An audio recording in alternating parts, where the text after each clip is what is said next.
Buenas noches. Hoy tenemos un programa casi exclusivo de educación en el bloque 1 y 2. Después viene Hernán con la realidad local, como siempre lo hacemos. Pero hoy quería recordar específicamente, ya que este bloque es de educación, a Gustavo Iáez, este licenciado en educación que falleció el 28 de enero del 2020. Creo que tenemos la foto, señor director, en el cual habíamos posteado justamente la presencia de Gustavo, que ha sido muy fuerte en el tema educativo y lamentablemente fallece muy joven, pero bueno, queríamos recordarlo a él por todo lo que significó para el mundo de la educación, esta persona que trabajó en muchos emprendimientos, tanto en el gobierno nacional como también en la Fundación CEP. Cuando hablamos de educación, lo hacemos siempre teniendo una mirada sesgada, por supuesto. El tema educativo es muy amplio y es imposible abarcar todo el espectro que conlleva el concepto de educación y las políticas educativas. Por eso, cuando uno habla de educación, fija una posición, fija un tema y sobre eso se desarrolla aquellos contenidos o aquellas argumentaciones que quiere manifestar. Sabemos, como dijo la profesora Marta Perier en un audio que vamos a escuchar más adelante, no se puede atender todos los aspectos, ¿no? Y también dice que ningún modelo en sí mismo es bueno. Por lo tanto, teniendo en cuenta estas premisas, no poder hablar de todos los temas en educación porque no alcanza el tiempo y posicionarnos en una metodología o en un paradigma, muchas veces se cometen errores. Entonces, lo importante es este análisis en materia educativa, que vamos a tener una mirada puntual sobre un posicionamiento temático específico, pero también luego vamos a avanzar en otras miradas con respecto al mismo tema. Lo primero que vamos a hacer es escuchar un video que se viralizó muchísimo en todas las redes y también en los canales de aire a nivel nacional, en el cual Ana Borsome, que es doctora en Filosofía y Letras de la UBA y investigadora del CONICET, hablaba de la estafa de la educación, sobre todo en primaria, que es el campo de investigación de ella. Esta profesional trabaja desde el 2018 en Mendoza, en la provincia de Mendoza, contratada, por supuesto, por el Estado mendocino, dentro del equipo que tienen ellas, conformado desde el CONICET para trabajar específicamente este tema que ella lo ha desarrollado en un video muy largo, por cierto, pero que yo realmente he acotado en pocos minutos fragmentos del mismo, como para poder entender de alguna manera lo que ella ha explicado y ha trabajado y ha investigado desde muchísimo tiempo.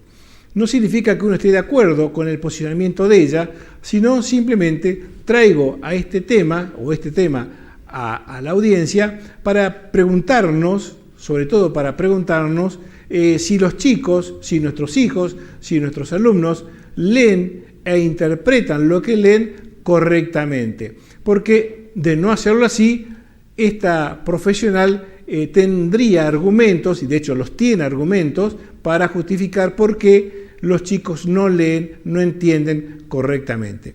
Si el señor director lo dispone, vemos el primer video, demora 2 minutos nada más, con 4 segundos. ¿Cuántos años hicieron y no aprendieron a leer ni a escribir? ¿Cuántos años estuvieron en la escuela? ¿Para qué fueron? ¿No es cierto? Tremendo, Porque sí. es tremendo, el problema es tremendo. No hablemos más de los datos del fracaso, hablemos de las causas. Y el nombre y apellido de la causa de la gran tragedia educativa y del fracaso escolar que tenemos en nuestro sistema educativo se llama psicogénesis de la escritura. Se plantea que los niños, así como aprenden por inmersión a hablar, por contacto con otros que hablan, van a aprender a leer y escribir por inmersión en un medio escrito. La escritura es una invención cultural, entonces no se puede reinventar, ya está inventada la escritura. Lo que plantea la psicogénesis es que los chicos tienen que descubrir. Es el aprendizaje por descubrimiento que ya hace años se ha cuestionado como metodología de enseñanza. Entonces se dejó de enseñar a leer y escribir, y entonces los chicos no aprendieron en tiempo y forma como aprendían en la escuela pública de excelencia que tuvimos. Y entonces, ¿qué hicieron? Como los chicos no aprendían, entonces la gran estafa, la primera gran estafa fue agrupar los 3 primeros grados y que tuvieran promoción automática. Bueno, en español toma 4 meses aprender a leer y escribir, y eso es lo que nos dicen, aprender y dominar el sistema de escritura, ¿no es cierto?, con la metodología adecuada. 4, 5, 6 meses, no más. La unidad pedagógica, promoverlos automáticamente, fue la primera estafa que el sistema educativo hizo contra los chicos y contra los docentes. Aparecen 2 o 3 cuestiones que hay que mirar, ¿no? Lo primero que hay que ver es ¿a qué van los chicos a la escuela? Pregunta que vamos a tratar de responderla a lo largo de estos videos, estas intervenciones de la profesora Marta Perrier y de la siguiente investigadora o psicopedagoga que va a exponer algunos de los temas, que se llama Liliana González. Entonces, ¿a qué van los chicos a la escuela? Quizás también usted se pueda hacer esa misma pregunta. La otra es, ¿será esta la primera estafa en el sistema educativo? Bueno, yo no tengo la respuesta, simplemente dejo que transcurran estas preguntas y de alguna manera trataremos de responderla en función de datos, en función de cuantificar aquello que da como resultado o da como consecuencia un proceso educativo. Y la segunda es la promoción. ¿Cuántas veces hemos visto la promoción? Es decir, aprobar un ciclo, aprobar un año sin haber tenido las materias correctamente desarrolladas, ya lo vamos a ver en una placa más adelante, que se vuelve de alguna manera a facilitar esto en función de vaya a saber qué fundamentos científicos sostienen estos posicionamientos, o a veces son posicionamientos dogmáticos o ideológicos. Entonces, para seguir avanzando, lo que importa aquí es no lo que opinemos nosotros, sino yo como docente o la investigadora que acaba de hablar, doctora Ana Borsone, o Liliana González, que es la psicopedagoga que va a hablar más adelante, sino lo que ustedes como familia ven en sus hijos, si realmente saben leer y escribir o no, o cuánto le cuesta escribir correctamente, leer correctamente y comprender aquello que se está leyendo. Bueno, quizás ustedes se pueden dar estas respuestas y contestar estas preguntas. El siguiente video es muy cortito, 50 segundos nada más, y habla de esto, de si realmente pueden los chicos entender lo que escriben, interpretar los textos, y no le hemos sumado a esto el uso de los celulares, un tema fundamental y pivotante en esta ecuación en la que estamos hablando. Cuando Sebastián lo disponga, miramos este segundo video. 50 segundos. Usted destaca la importancia, ¿no? Porque parece que leer y escribir es una cosa más en la escuela, ¿no? Es decir, es la herramienta definitiva, porque el que no sabe leer y no entiende lo que lee, ¿cómo puede estudiar? No puede aprender, no puede aprender nada. Los chicos nuestros no aprenden nada, porque si no pueden leer, el lenguaje es el instrumento para el aprendizaje, para todo aprendizaje. Entonces, si tienen un vocabulario paupérrimo, porque la psicogénesis no enseña vocabulario, la psicogénesis no enseña estrategias de comprensión, Entonces, los chicos no pueden comprender los textos. Y el primer paso para aprender cualquier contenido de cualquier materia es poder comprender. Bueno, aquí la pregunta es cómo escriben los chicos y después si comprenden o no aquello que escriben. Me ha pasado infinitas veces, siendo profesor de escuela secundaria, de mirar la carpeta de los alumnos y prácticamente jeroglíficos escritos allí en esa carpeta. Es decir, no se entiende lo que escriben. Y yo le preguntaba, bueno, terminé de dictarte una frase, por favor, léeme lo que escribiste. Y realmente le costaba mucho, deletreaban en muchos casos, porque no habían entendido lo que habían escrito. Esas escrituras eran muy rudimentarias y que de alguna manera era correlativa a la poca comprensión de aquello que habían escrito. Y esto viene como consecuencia el siguiente tema, que es la ortografía, que se ha estado enseñando o dicho o aconsejando que no se le corrijan los errores a los chicos porque eso traía estigmatización. Entonces, estigmatizar a un alumno no corrigiéndole los errores, bueno, gran favor le hacían a su ortografía y a poder escribir correctamente. Entonces, me parece que es fundamental seguir en este análisis de lo que se viene hablando, y el siguiente video es más cortito todavía, demora 29 segundos.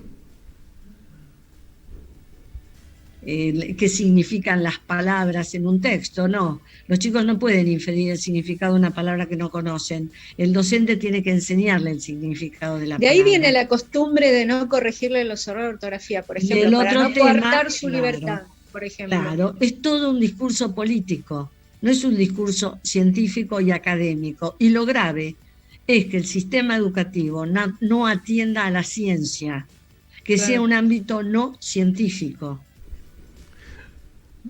Bueno, preparando el material para este día, he avanzado en otros ámbitos de investigación y realmente iba a traer ese video, pero me parecía cargar demasiado estos bloques, donde la neurociencia se mete de lleno en el aula y aconseja, acompaña, orienta de alguna manera las prácticas pedagógicas. Es algo novedoso y cómo los científicos se involucran en cuestiones pedagógicas y a partir del conocimiento del cerebro humano, y aquí Manes hace mucha escuela en este tema, la neurociencia aporta datos significativos para que el docente entienda, comprenda cómo los alumnos en su sistema nervioso van a encontrar herramientas para poder dar respuesta a las problemáticas que la educación les presenta. Y aquí hago un paréntesis. Este cerebro, en su primera etapa de escolaridad, debe estar acompañado de una nutrición adecuada, proporcionada, equilibrada, para que el chico, a medida que se va desarrollando, tenga los nutrientes necesarios para que ese motor, pongámoslo en este término, ese motor de esta Ferrari, que es la que el cuerpo humano conduce, tenga la potencialidad para poder explotar un poco más adelante cuando el cerebro se empiece a desarrollar ya de manera definitiva. Entonces, la alimentación y la estimulación más el aporte del conocimiento son los tres ejes que a mi criterio son fundamentales para que todos estos fracasos escolares que estamos viendo y que después lo vamos a reflejar en una placa disminuyan lo más posible. Así que el siguiente tema vamos a continuar, dura 44 segundos, también es muy corto y habla del fracaso escolar. Sí, Sebastián. Es decir, que la escuela lo que está generando son chicos y miles de chicos prescindibles para la sociedad. Lo que pasa es que estafan, tapan los errores, no los reconocen y los tapan con estafas de promoción, ahora la nueva estafa del secundario, son todas estafas al sistema. Tenemos todos los datos para demostrar que esto es una gran estafa y que si los chicos no aprenden es porque se ha instalado en los ministerios, se ha instalado una especie de línea ideológica que se podrá estar de acuerdo o no, de acuerdo al posicionamiento ideológico que se tenga, pero más allá de esto, son los resultados los que definen si esta línea ideológica es buena, es aceptable, apunta hacia un objetivo claro, o si esta línea ideológica va en detrimento de un proceso educativo en el cual, como dice esta investigadora, se estafa a los alumnos, ya sea de primaria, de secundaria o de terciaria. ¿Cuántas veces se ha escuchado la expresión, a mí este título no me sirve para nada? Entonces, ese título que no te sirve para nada, podríamos decir, en la escuela secundaria, al terminar la misma o al recibirse uno en un profesorado, da cuenta de que todo ese tiempo invertido, esa energía invertida en la formación, finalmente termina siendo una estafa porque no puede lograr la inserción en ese campo específico de la formación que ha tenido. Es lo que yo creo y es lo que se observa muchas veces cuando uno habla con los alumnos y les pregunta cuál es la expectativa que se tiene para cuando terminen la escuela secundaria o el profesorado. De este tema le he pedido a la profesora Marta Perier, que vive en Paraná, que me envíe un audio analizando estos videos que yo le he mostrado a ustedes para ver qué tipo de análisis lo puede hacer ella desde un lugar quizás no contaminado como el mío cuando veo estas imágenes. Entonces vemos, en este caso sí demora casi 7 minutos con 40 segundos, pero lo importante, dos cosas destaco de la intervención vía telefónica de la profesora Marta Perier. Primero, ¿cuál es el motivo que tienen los alumnos para ir a la escuela? Y es una pregunta que ella se hace. ¿Cuál es el motivo? ¿Por qué los chicos tienen que ir a la escuela?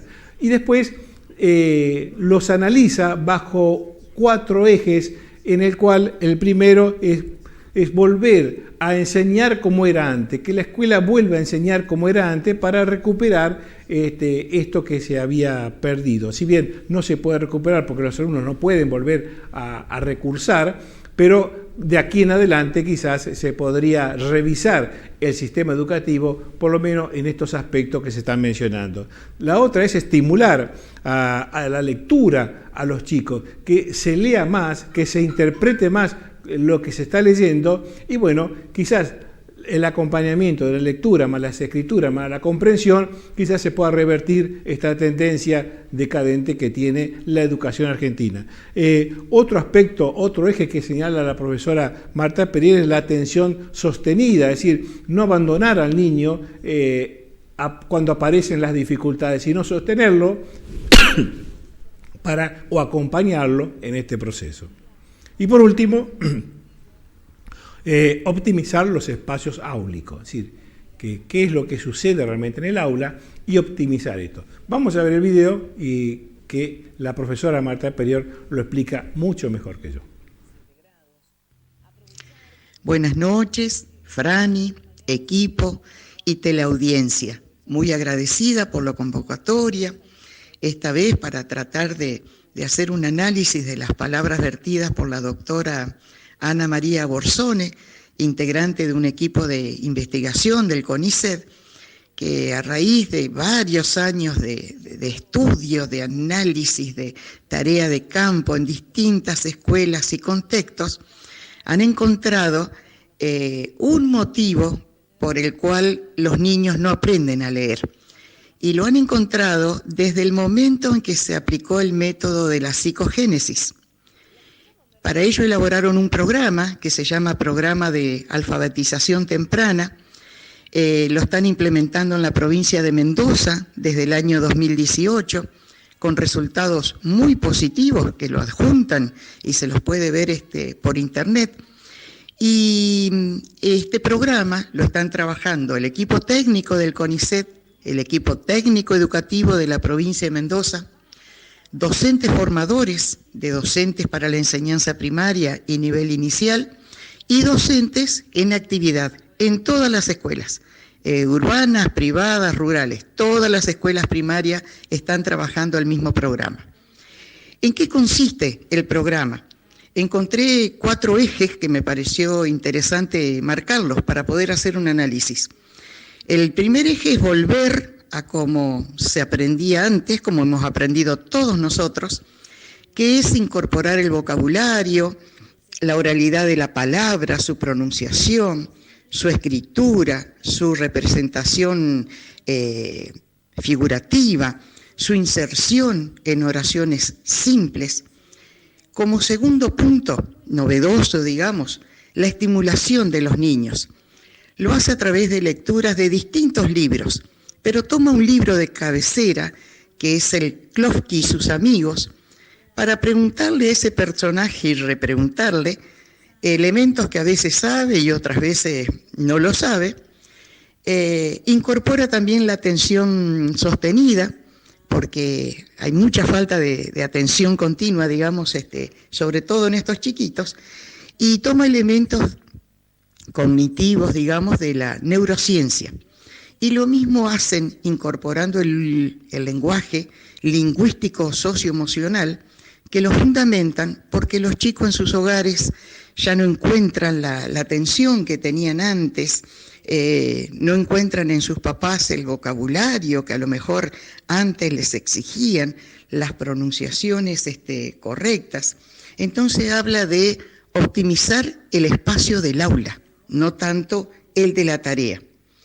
Entonces, estos 4 ejes, digamos, el volver a enseñar, como hemos aprendido muchos, el estimular, el trabajar la atención sostenida y hacer uso del lenguaje socioemocional, es lo que comprende su programa, que lo están implementando, vuelvo a repetir, con éxito, según los datos que comparte. Otro tema que también alejaron de su programa fue la metodología del descubrimiento, que es muy actual, muy nueva, donde se supone que el niño lo puede aprender todo, lo hace a través de su inquietud y de experiencias que el docente provoca, digamos, en el aula, pero no quiero ahondar en la profundidad del programa. No soy especialista en lengua. Me interesaría por ahí tener la palabra especializada de una profesora de lengua que diga el por qué sí y el por qué no del método de la psicogénesis. Mi experiencia me mostró que ningún método por sí solo funciona. Es en la combinación de distintas metodologías donde está el éxito de nuestras clases, el éxito de nuestra enseñanza y el poder mostrar el aprendizaje de nuestros alumnos. Pero sí debo rescatar de este grupo que vuelve a poner en el tapete a la escuela pública como lugar que nivela y da oportunidades. Vuelve a poner el significado de las palabras, es decir, que un niño de primer grado pueda leer, pueda escribir y pueda entender lo que está haciendo, explicándolo y argumentándolo, eso evitará en el futuro que repita por no comprender, que es un gran problema que tiene la educación hoy, la repitencia. Ellos también en el programa fundamentan el hecho de tomar una evaluación a mitad de año, a niños y adolescentes de distintos niveles, ¿no?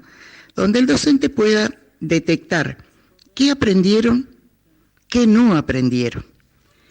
Y aquellos alumnos que no aprendieron, llevarlos en horas extras, en pequeños grupos, con otros grupos de alumnos más avanzados o con docentes tutores para reforzar e intensificar ese aprendizaje. ¿Con qué objetivo? 2. Primero, evitar la repitencia. Segundo, trabajar la verdadera inclusión. ¿Qué significa la verdadera inclusión? No es tener a todos los niños en la escuela, es que puedan llegar a terminar todos con el mismo nivel de aprendizaje y oportunidades. Esa es la verdadera integración y el verdadero motivo de la escuela, que el final pueda ser óptimo para todos. Entonces, realmente mi opinión sobre lo que evito algunas palabras que ha utilizado como fracaso y todo lo demás, porque por ahí no estoy muy de acuerdo con que el fracaso sea unidireccional, que sea solamente del sistema educativo. Aquí el fracaso escolar tiene muchos elementos para analizar, que tal vez sea el motivo de mi próximo audio. Mucha suerte en este año televisivo, años complicados te han tocado. Espero haber sido clara y que se haya podido interpretar que está la implementación de este programa, están mostrando los resultados. Esos resultados son buenos, estuve leyendo algunas estadísticas, como también me gustó la estadística que mencionaron en países del primer mundo en cuanto a la repitencia. Ellos hablan de que al menos un 20% como máximo debería reagruparse como para poder intensificar el aprendizaje y que solo un 4% tal vez podría no alcanzar los objetivos, pero debido a problemas intrínsecos del alumno. Buenas noches para todos y gracias por la invitación. Bueno, como han visto y hemos escuchado, la profesora Marta Perier ha sido clara en estas apreciaciones que ha tenido con respecto a determinados puntos que lo ha analizado en función de, bueno, este tema que es tan complejo y controversial con respecto a el fracaso, la estafa o no en materia de educación. Un artículo que ha salido recientemente indica que varios países europeos están recomendando desde el punto de vista educativo que se retome la lectura de manera sistemática y por supuesto bajo un plan de estudio. Y yo quiero, porque justamente estaba recordando recién que muchas escuelas, por lo menos de nuestro departamento, el tema de la lectura es un tema que se mantiene, lo están desarrollando y acompañando durante estos procesos en las escuelas secundarias y primaria y secundaria. Recuerdo de un proyecto de lectura que en la escuela agrotécnica se implementó bajo la asistencia de una tutora que acompañaba justamente esto como una herramienta más en la comprensión lectora de nuestros alumnos, porque era un dato que se había evidenciado en las pruebas de evaluación que se había tenido tiempos atrás. Yo creo que esto hay que retomarlo, esto hay que motorizarlo nuevamente en función de los datos que arrojen las estadísticas en función de las pruebas que se han ido tomando. Así que creo que de esta manera damos inicio al programa y en el siguiente bloque seguimos un poquito más del tema educativo, pero ya desde otro ángulo.